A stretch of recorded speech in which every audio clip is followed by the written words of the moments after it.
This is Orson Welles, speaking from London.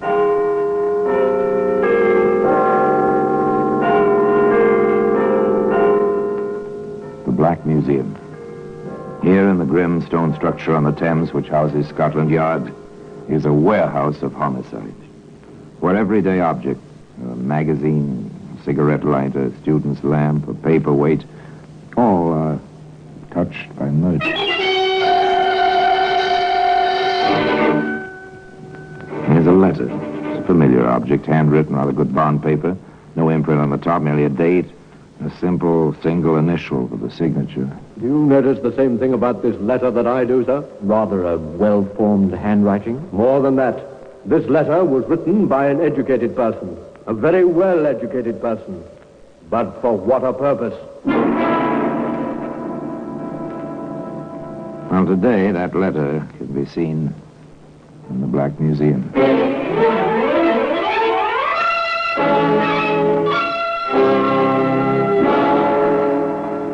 From the annals of the Criminal Investigation Department of the London Police, we bring you the dramatic stories of the crimes recorded by the objects in Scotland Yard's Gallery of Death, the Black Museum.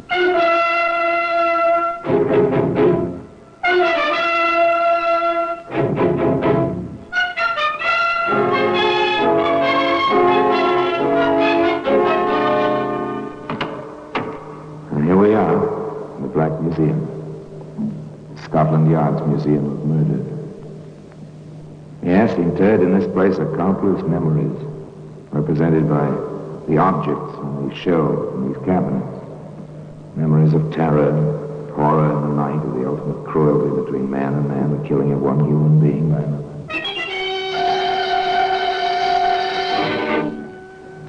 Yes, here lies death.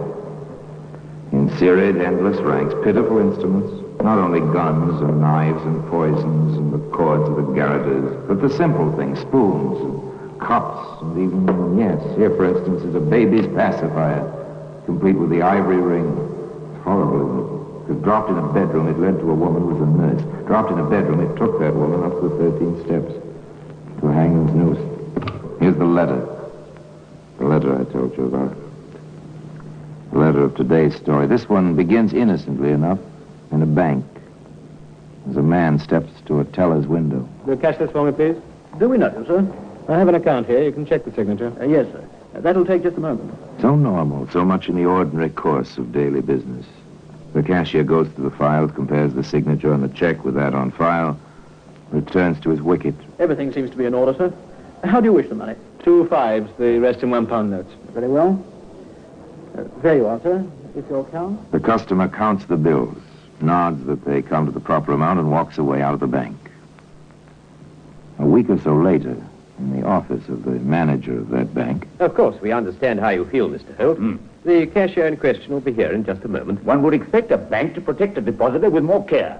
3 forged checks, each one successively larger. Apparently, the forger felt himself safer each time. Apparently. If I hadn't requested my statement and the voucher ahead of time this month, this might have gone on almost indefinitely. Mr. Holt drums his fingers angrily on the manager's desk.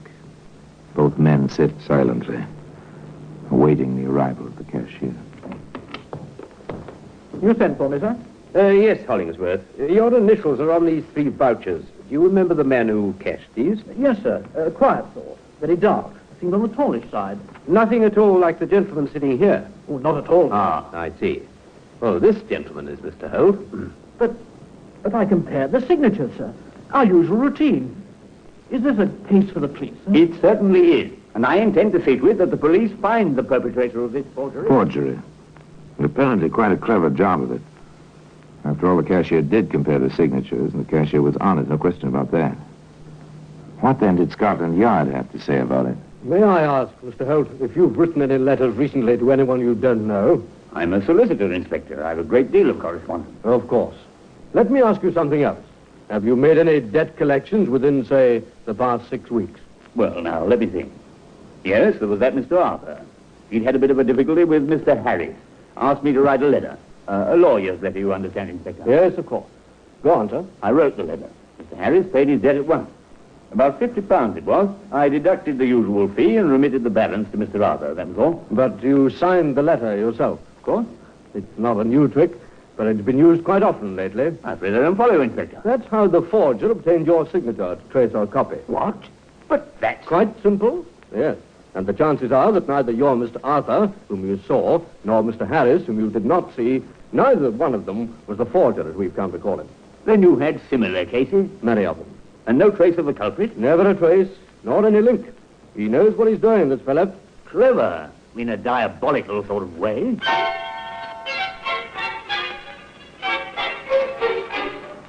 Clever in a diabolical sort of way. Well, you can fight this sort of cleverness with only two weapons, patience and vigilance.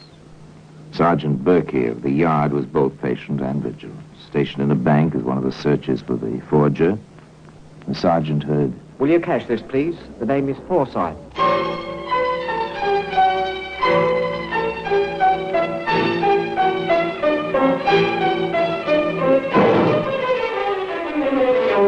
Beg pardon.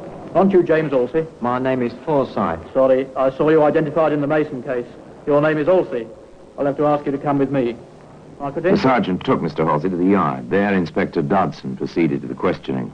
That check was a forgery, didn't you, Halsey? No, sir, I didn't. I see. You were just doing a busy man a favor, running to the bank to cash a check for him. That's it. Exactly right, Inspector.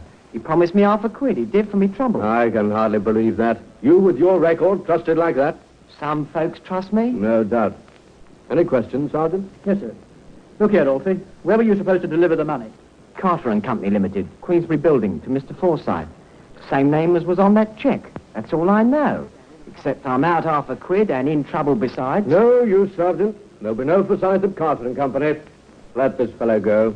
He's telling the truth for once. The man we want is the forger. Another blank.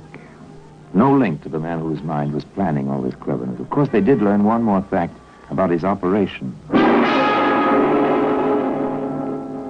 Just before we close the file, I think we might check up and see if we can learn anything from the real Mr. Forsyth.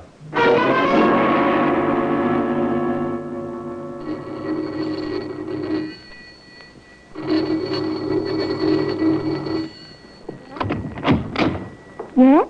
Oh, I'm a police officer. My credentials, ma'am. Oh, I expect you want to see my husband. Well, if you please, ma'am, we're making a few inquiries. Yes, come in. Thank you. We've had nothing but visits from the police ever since this forgery business. As if it wasn't bad enough already with the burglary last month and all that. What was that? A burglary, did you say, ma'am? That's right. Here's a policeman to see you there. Oh, good evening. What can I do to help you? Oh, I think your wife has already supplied the answer to the question I was going to ask you, Mr. Forsyth. I understand you had a burglary last month. That's right, but there was nothing much stolen, just a few trinkets, nothing valuable. Oh, anything else? Why, yes. Don't you remember, dear? They took your checkbook. Oh, yes. Rather silly things, too. No, sir. Not so silly as you'd think. Here are the particulars, sir. Thank you. Have you compared them with the information we have already on the forgery case? Yes, sir. The check that Halsey tried to cash came from the stolen book. Who was this forger? This mind which covered all trails to itself? Somewhere, somehow, the correct thread which would lead to the center of his web must be picked up somewhere.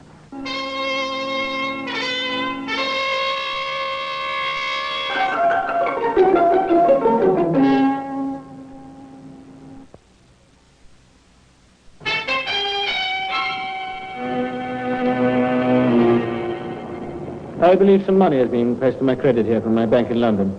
The name is Harrison, Charles Harrison. I'll see Mr. Harrison. Just a moment, please. You know how this is done, of course. You deposit money in one bank in, say, London.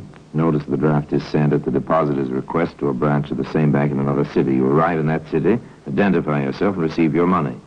Usually it's a fair amount, too large to travel with. How much is this draft of yours, sir? £250. The amount's correct. It was deposited in our London office by Mr. Harris Thompson. That's right. With instructions to pay to him in person. I'm here. You wish identification? I have it. But you're Mr. Harrison. Charles Harrison. You said so a moment ago. I'm Harris Thompson. I see. Perhaps the London branch made a mistake. I'll get in touch with them and come back tomorrow. Sorry to have bothered you. I caught your signal, Barclay. Is something wrong? That fellow there, sir. Just going out the door. Gave me 2 different names while he was trying to collect on this draft. Some kind of swindle? I can't say so. The order came down from London in perfectly good order.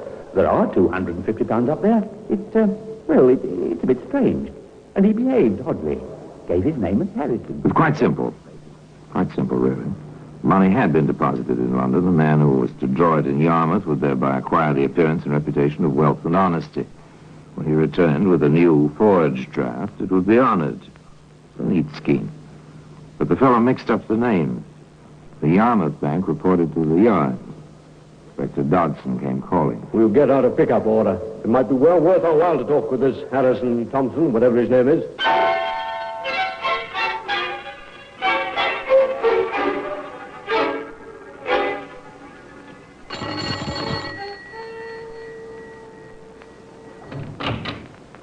Yes? Does Mr. Harris Thompson live here? What name? Harris Thompson. No, doesn't live here. Oh, that's a pity.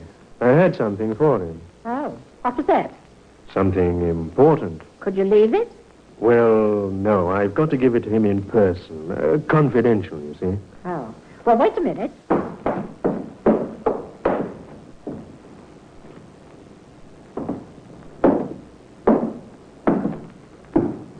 Yes? What do you want? Are you Mr. Harris Thompson? Who are you? Never mind who I am, Mr. Harris Thompson. I have a warrant for your arrest. My name isn't Harris Thompson. That's something we know already, Mr. Rafe.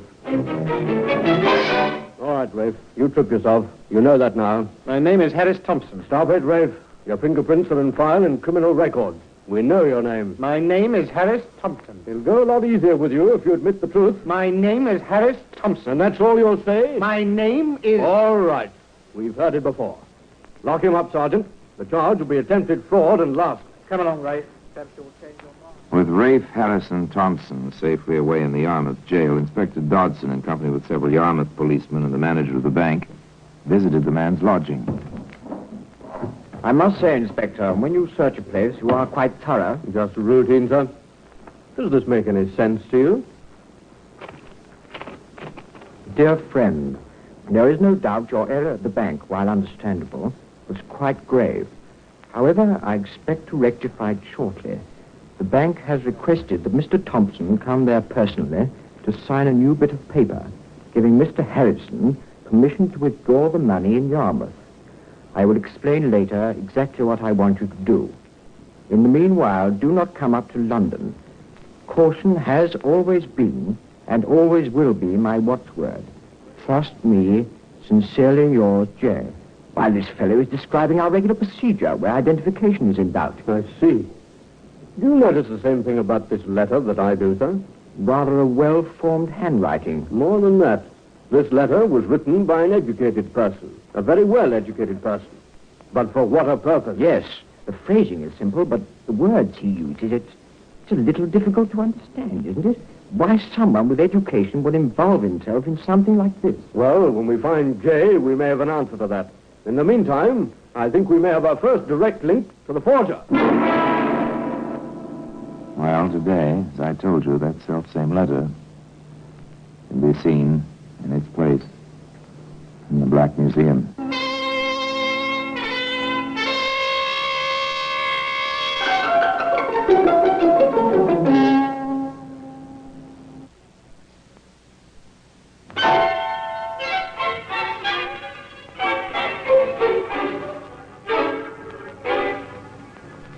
The words in the letter, signed simply J, told nothing new. The manner and style of its writing told many things. This J, possibly the long-sought forger, was a man of education and intelligence. A shadow figure using many other men to further his own designs. Seemed a kind of devil, but within a very few days they learned he was at least a man. So my cousin Rafe is in trouble again. Yes, Mrs. Webster, and we would like to know the occasion of his visiting you. I haven't seen him in 10 years. My own aunt's son, and not in 10 years. Most of which he spent commuting back and forth in and out of prison. Why do you suppose he turned up now? He wanted something. First I thought he'd turned a new leaf, but he wanted something. A convenience. He'd taken a room in Yarmouth. Would I, he says, receive his mail for him? And you did? Yes, Inspector, I did. May I see whatever you have left of it? I haven't anything. Rafe's friend came and asked for all his mail. His friend? Yes, sir. And how a man like that came to be friends with Rafe, I'll never understand. Well-dressed, nice-looking, and with a real refined manner. Could you describe this man, Mrs. Webster? I had a good look at him, even talked to him. Fair as she was, brown hair, nice blue eyes. About, well, my husband's size, and he's 5'8". Weighs about 170 pounds. A nice mouth. And I'll wager his hands never held a pick or shovel. The second link, a description. Apparently a man of some means. Not particularly individualized, of course, but still, here was someone who could identify this J when he'd been found. As for Rafe, his fate was settled quickly. Rafe Martin, you have been convicted of fraud, attempted fraud, and conspiracy to commit fraud. Have you anything to say before sentence is pronounced? What for, your lordship? Your mind's made up. Nothing I will say can change it. Very well. As you seem to be the dupe of someone with a great deal more intelligence than yourself, I've been tempted to lighten your punishment. However, your intransigent attitude toward the law enforcement officers in this case, your attitude in court, and your past record removed all such temptations. You are about to be committed to prison for the maximum time the law allows. 20 years hard labor. That is all.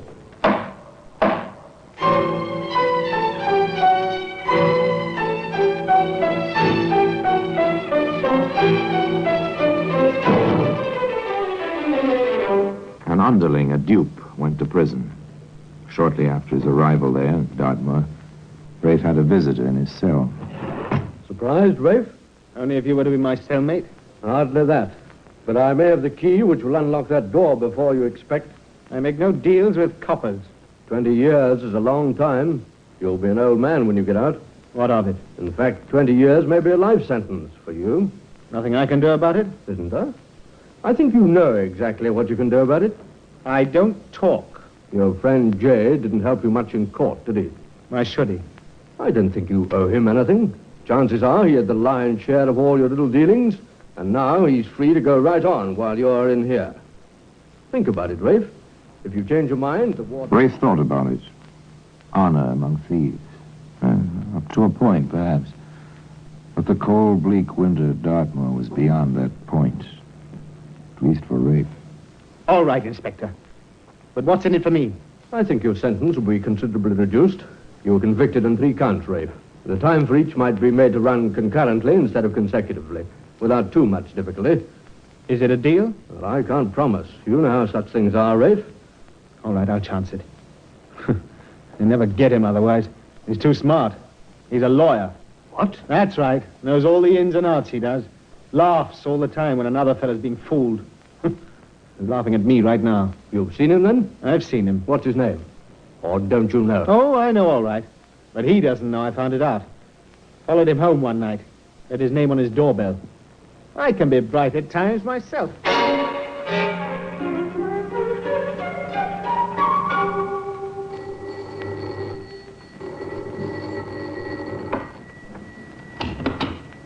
Yes? Mrs. Seaforth? Mrs. Joseph Seaforth? I'm Mrs. Seaforth.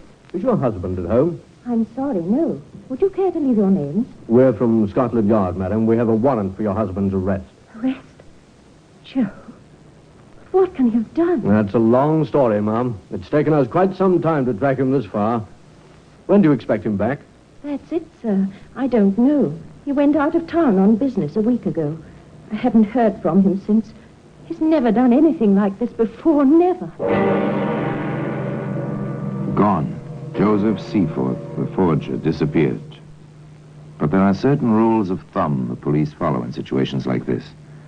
They know what happens when the wanted notices appear in the post offices all over the country. Now remember, I want every lead that comes in followed through. We're dealing with a very tricky customer, and every piece of information, however small, may be helpful. Yes, I knew him all right. He used to come into the bar for a drink often enough. He was a real gentleman. Distinguished looking. Oh, have you seen him recently? No, haven't seen him for months. That's his face, all right. Recognize it anywhere. Took a room at our house for a couple of months. Not that we saw much of him. Oh, when did he leave? About 6 months ago. And you haven't seen him since? No. I know so far, William, I'm confident that somewhere, sometime, somebody who's seen that wanted notice is going to meet up with Seaforth again. Hello there, Mr. Seaforth. But my name's not Seaforth. It's Saunders. It's Seaforth, all right, and mine's Halsey, Jack Halsey. One of the fellas you pretty near got into trouble, like you got Rafe Martin into trouble. I'll appreciate it if Don't waste your breath. Your picture's up, see? And a right good likeness it is, too. Oh. All right. I am Joseph Seaforth. And now that you know, how do you like to make some money with me? Money? How? I have a check. It's a good one. Will you cash it for me? What kind of narc do you think I am? Once burnt, twice shy. That's me every time. We've reason to believe, Halsey, that you've seen Seaforth. What if I have, Inspector? We want to know where. Why should I tell you? I would if I were you. We have enough in you to make you rather uncomfortable for a fair amount of time. All right, I saw him in a pub in Whitechapel. He hangs about down there a lot, I hear. Pass the word, Sergeant. We know Seaforth's in Whitechapel somewhere. Circulate his description to all stations. And, Sergeant. Yes, sir? Put the pigeons onto it, Sergeant. They'll know a lot more about him a lot faster than we will.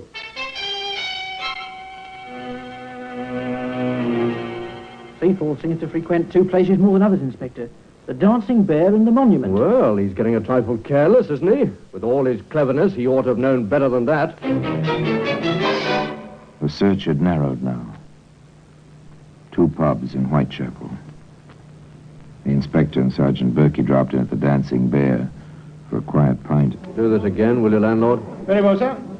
We seem to be drawing a blank here, Inspector. So far, yes. We'll wait a bit. There you are. There you are. Thank you, sir. By the way, we happen to be waiting for a fella, perhaps you know him, name is Seaforth. Never heard of him. We don't ask names in here. One man's money is as good as another, as long as you don't cause trouble. That's the only way to stay in business. The inspector and the sergeant finished their ale. They lingered briefly, then All right, Sergeant. We'll go now. they left. Outside the door, the inspector turned back. Watch the landlord, Sergeant, through the window. I see him, sir. He's heading for the back room. Come along, Sergeant, before our man gets out of the back door. The fire door, sir. On the right-hand side. Good enough. Think. I'll be on my way. How are you, Mr. Seaforth? You're barking up the wrong tree, copper. This man's name is Saunders.